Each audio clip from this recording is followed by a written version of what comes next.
today the review and comparison of the 10s.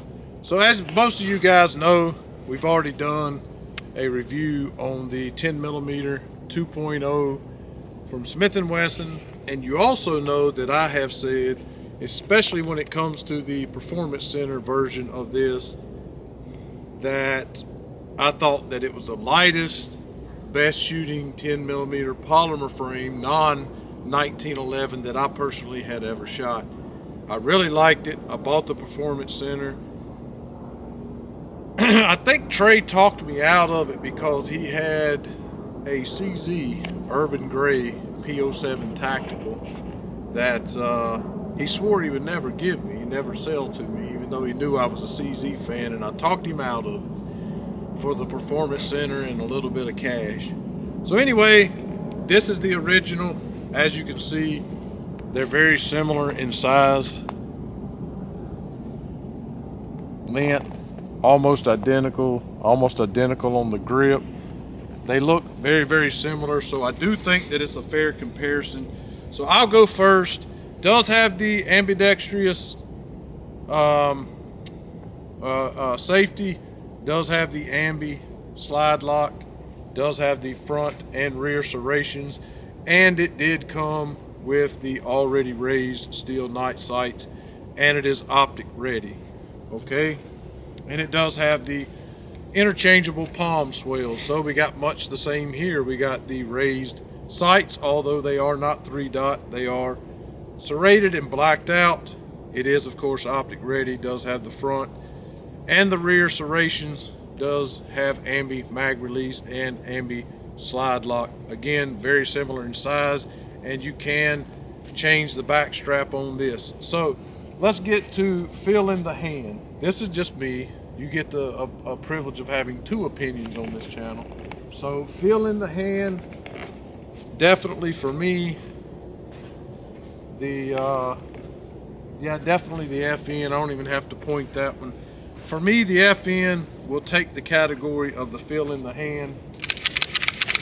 The maneuvering or operation of the slide, they seem very similar. Not really going to say too much about that. They both seem the same. The FN has a 4-slot pick rail. This has a 3-slot pick rail. They both have horrible triggers. Neither one of the triggers are great. Can't really compare that. So what I do want to compare is, just right now anyway, we've loaded up one magazine in the Smith and one magazine in the FN with the 40 cal Lawman here, because yes, you can shoot the 40 cal through there. We've already been doing it off camera, so for all you naysayers that might have something to say, we got the Smith and Wesson, and I'm going to shoot the 10mm first because that's what ultimately people are probably going to carry in the gun, because with the 40 cal being a little bit shorter than the 10mm, on occasion you could have some feeding issues or something with the 40 cal, so naturally you'd be carrying the 10mm in there. We done this just to prove that you can shoot the 40 cal in the gun. So I'm not really going to shoot for accuracy or anything like that. I'm simply just going to shoot for felt recoil, how it shoots, shootability, and then you can get the opinion of Trey as well. So let's just do that. Take the safety off, G.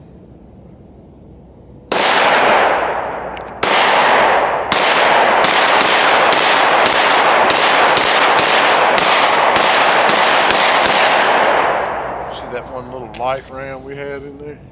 You can audibly hear it. So we got that. Let's get our 10mm in the FN here. Again, just going for shootability and felt recoil. Nothing accuracy just yet. This obviously does not have a safety on it. So let's see what we got.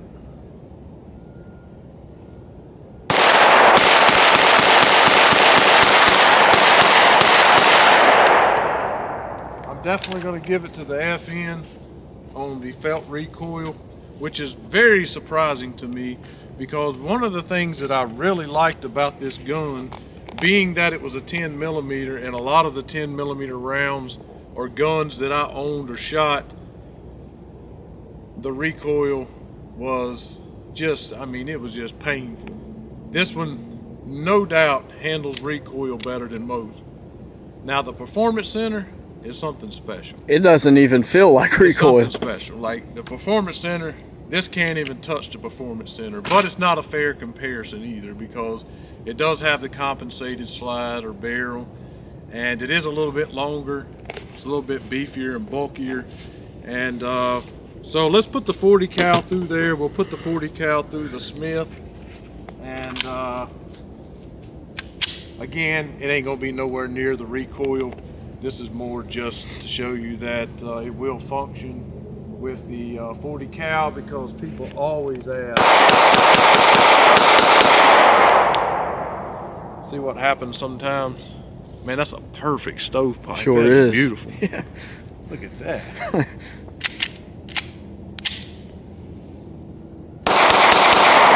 And that's why I say that it's probably not the greatest idea to run the 40 cal in a defensive application, because you will have that. And the reason for that is because the 10 millimeter round Is much longer. is decently longer than the 40, as you can see here. So you'll get that stovepipe on occasion. But if you're out at the range, just want to have fun with it, maybe do a little bit of accuracy testing or whatever, it's good to have. It's a good little option. Definitely wouldn't carry it for self-defense though. However, I will say this: if the FN doesn't do that, it's game over. The day's over. FN wins. I don't know. Let's see. I think you've already given it to FN. Huh? I think it, like, based off of what you've been saying, how you feel about it, you kind of like the FN better. You know, your opinion matters too. No, I understand. I was just saying yours.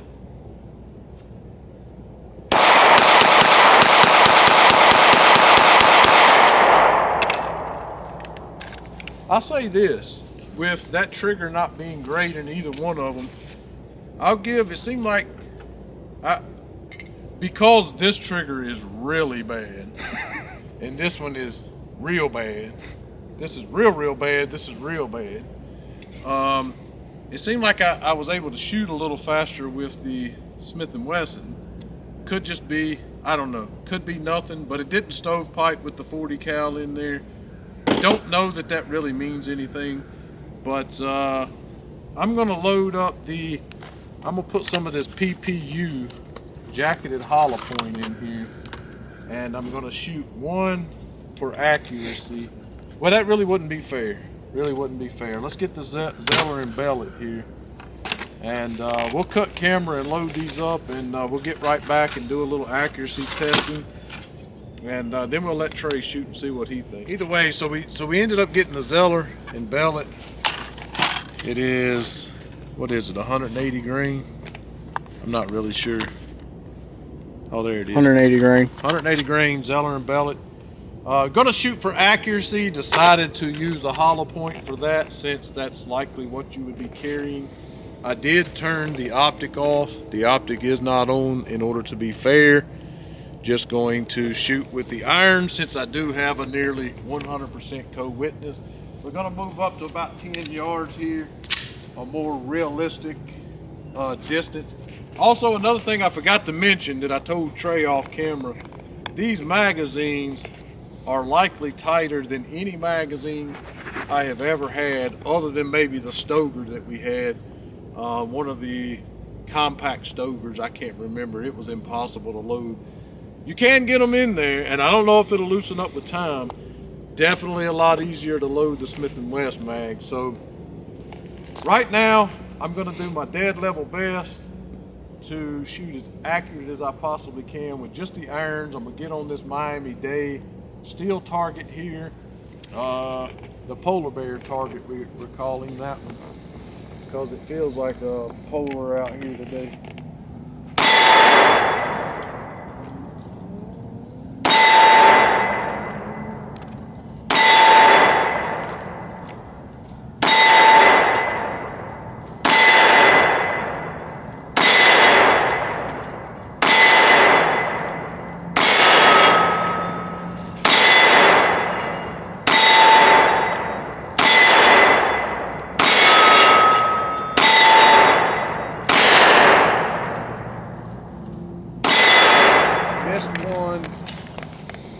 decent grouping, pulling a little bit left. Let's see what we got with the Smith.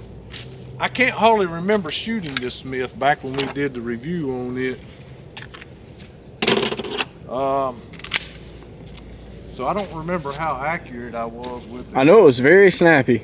It is? That's what we said, one of the conclusions we came to. So we're gonna get on the black bear down here, see what we got. I like the sights better because They're white. you can actually see it.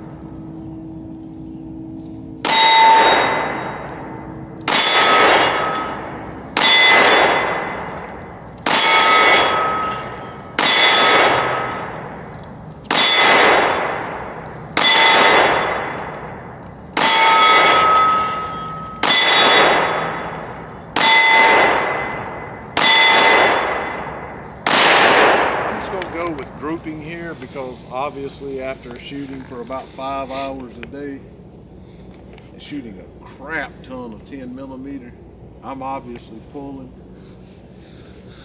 It's not my best shooting, definitely pulling a little bit, anticipating recoil a little bit. I do like the white sights on here for sure. Again, we kind of is a moot point when it comes to, you know, the fact that you might have an optic sitting up here, but I definitely like the sight set up better, and the grouping is very similar. I was pulling it, but consistently it was staying pretty much where I was shooting. I'd say it's probably decently even when it comes to the accuracy on the gun. But I will say this, after shooting this a little more and concentrating more on actually pulling the trigger and trying to be accurate, that's a bad trigger, man. Yeah, that is not a good trigger. It's terrible. And unfortunately, the Performance Center has, because you can feel it, like you can just feel every bit of that trigger. The grit is absolutely insane. Anyway, we're gonna get Trey loaded up.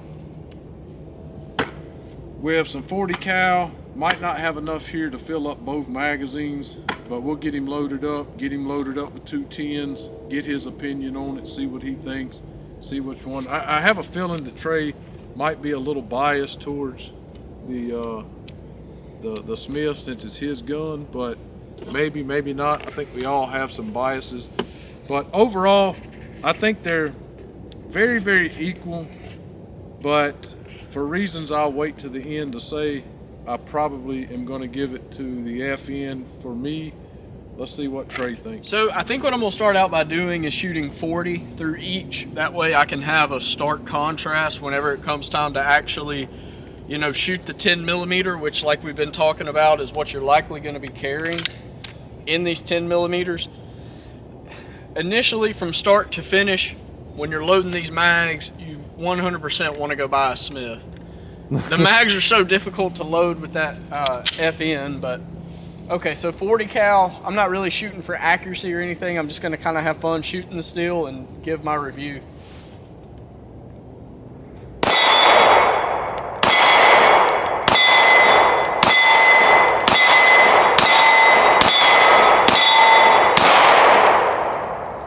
Once again, got the stove. Got the stove. A beautiful one too. Another beautiful one. That's a beautiful stovepipe right there. Now. It sure is. Okay, so this is what looks like a fail to feed. But this is 40 caliber now, so just make sure we... Another fail to feed. Might have been because I was shooting one-handed. And that's all she got. So the Smith 10, yes, you can shoot 40 cal, but it's not its favorite.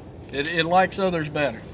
So okay, you might want to just, again, shooting 40 in a 10mm, unless maybe it's a 1911, is probably just range fun. Right. I wouldn't recommend using it for defense.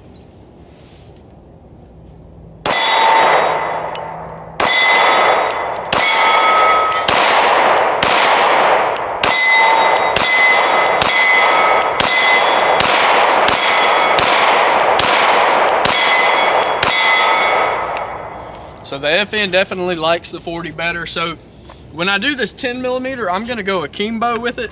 because I feel like if I'm shooting them both at the exact same time, I'll be able to feel that recoil, right? I don't know if that's accurate or not. Well, makes because sense in my mind. because you're shooting one with your offhand.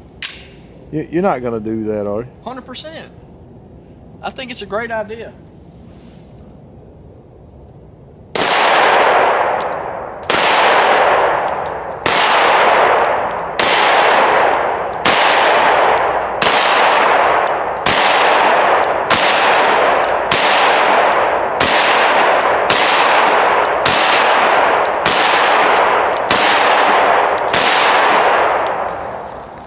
Well, I think we broke the sound barrier with that one. Yeah, I definitely got a percussion headache now if I didn't before. Okay, so in my opinion, I lean a little bit more towards, so if I was going out and buying, right, and I didn't have either of these pistols. You had the FN in your weak hand, right? I had the FN in my strong hand, in my left hand. I think they handle recoil very, very similarly. I don't think there's a ton difference in between the two when it comes to shooting the 10 millimeter, and we were shooting consistently the same 10 millimeter through both. The Smith is a lot easier for me to hold in my hand. I think it's because the grip is a lot smaller and I have smaller hands. The FN is much more bulky. I know that you can get different back straps and put those on there, but I like the texturing of the FN grip better than I do the Smith. The Smith is very rugged, it's very gritty. FN's got that back. The FN, got back. it does have that back. She thick. She thick. And it is a 10 millimeter, so you can't really come down on them too hard for it, even though we all know that they make thick guns no matter the caliber. Yeah. No, they got that thickness going on, yeah. But just having shot this 10 millimeter before, I kind of remember a little bit about how it managed recoil. Well, let's get you some hollow points in there and see how you do on accuracy. Yeah, we'll see how she does. Then you can give a fair comparison of actual recoil instead of being all whatever you said. You say Kimbo? What'd you say? Akimbo. Oh, okay. Yeah. All right. I don't know who that is, but all right. Let me say this before Trey starts shooting here. The privilege you get with the G² boy is you get two perspectives. I say that because there have been a crap ton of guns that Trey has bought, and I come out here and shoot better with his gun than he shot with it, and he ends up selling it to me, right? And then there's been, on the other end of that spectrum, guns that I've bought that I shot horribly with, and he was lights out, and he ended up buying it from me. The Smith and Wesson would be one of those. I loved the way that it shot and handled recoil in comparison to others, but I didn't shoot that accurately with it. And Trey's already shot the 510 today, and he wasn't necessarily, lights out, and that was with the optic on. Now he's shooting with completely blacked out sights. So my recommendation would be on the FN to go with the polar bear target down there, because maybe it show up a little bit better. Yeah, I can do that. Given you got that contrast of all black. That's certainly an option. So right now we're going to do kind of what Gene did, where he did the accuracy test with the jacketed hollow points. 10 yards. At 10 yards, see how it goes. So I'm starting with the FN-510 at the polar bear target. Very close for a 10 millimeter, but we're keeping it consistent.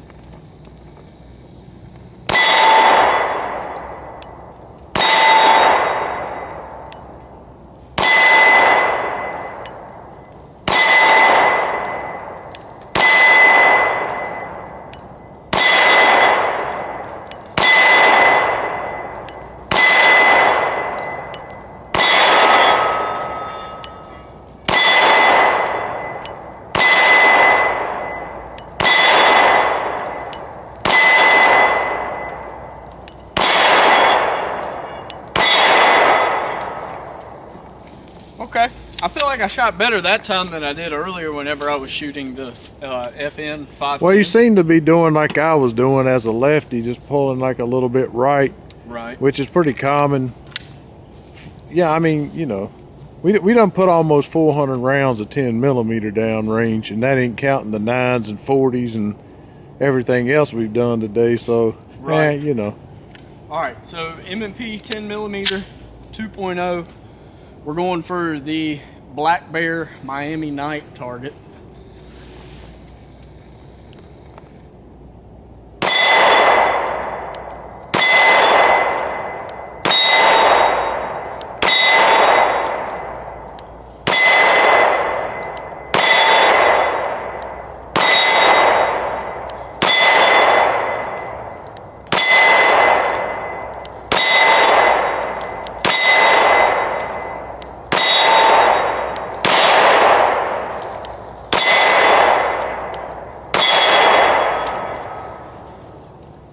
That's tough. I'd say a very similar result as mine. That's both about very similar.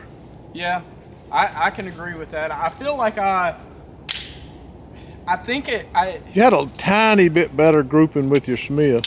It's tough to compare too because of the sights and the sights, setups. yeah. But you put an optic on there. I mean, the most important thing today, guys, is that neither one of them malfunctioned. Neither did. They both function. We've put about 350 rounds or so through the FN today, and it has been. I will say this: I think people are watching because they want to hear what we have to say, and they want us to pick one. So they want us to pick one? They want us to pick one. Now you can pick one, and I'll pick one because I feel like it's going to be different. I don't know, but listen, I'm not going to trash the Smith and Wesson. I bought that gun. I bought it for a reason. I like the Smith and Wesson. Now, so the Smith doesn't have an ambi mag release. That one does. Right, but you know the Smith was like what $5.99 or something, whereas this one was $7.99. Right. Did the Smith come with all? It came with all the optic plates and all of that stuff, everything right? You need to everything equip you it. need. That's right. So I think, in my opinion, the reason that I bought this gun is because it feels good in my hand. It's comfortable, like based on my hand size, and that's why I'm going to give it to the Smith. Now, that's not to say that I don't really like this gun, because I like this one as well. It just doesn't feel as comfortable in my hand. I shot equally accurate with both guns, as you can see. And I think coming out here today, we kind of already knew that would be our pick because Trey bought the Smith and Wesson for a reason. Right. He bought it from me for the reason of liking it. Now, up until that point, he had never shot the FN-510, but I also bought the FN-510 for a reason, and I sold the Smith and Wesson to him for a reason. Now, the Performance Center, again, not a fair comparison. That's leaps and bounds. Whoops them both. Like, it's unreal how crazy. well that thing manages recoil. So fun. If it's just a truck gun, Performance Center all day. But between these two, I give a slight edge for me to the FN-510, but that's just preference and difference, hand size, everything else. Trey gets the Smith & Wesson, it usually ends up that way. Like I said, glad you get two perspectives, right? That's right. That's right. Cool, guys. Well, thanks so much for watching. We appreciate your support in the commenting, the subscriptions. We got a website coming out soon where we're going to be selling some merch, so please go check that out. We love interacting with you guys. Stay tuned for the next one.